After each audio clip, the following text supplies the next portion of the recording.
Kung lagi mong hawak yung cellphone mo sa labas, naku, mag-ingat-ingat tayo. Balitaan nyo ba yung babaeng muntik na mahablutan ng cellphone pero hindi nakuha sa kanya dahil meron siyang gamit na ganito?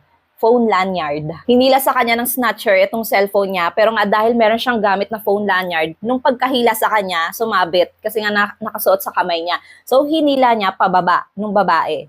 O hindi nakuha ng snatcher yung cellphone dahil nga merong phone lanyard na gamit yung babae. Buti na lang din may phone lanyard si ate. So again, napaka-useful itong phone lanyard na to kasi iwas laglag and iwas basag din ang cellphone nito.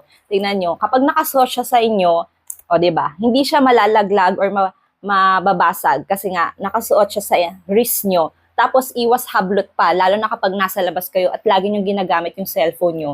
So ayan, hindi siya mahablot. Adjustable din ito kaya if ever na malaki yung kamay or wrist nung gagamit, so pwede nyo siyang ma-adjust. Ayan. So para hindi ka na mabagsakan, mabasagan, or mahablutan ng cellphone, gumamit ka nitong phone lanyard. Meron pa tong ibang color na pwede nyong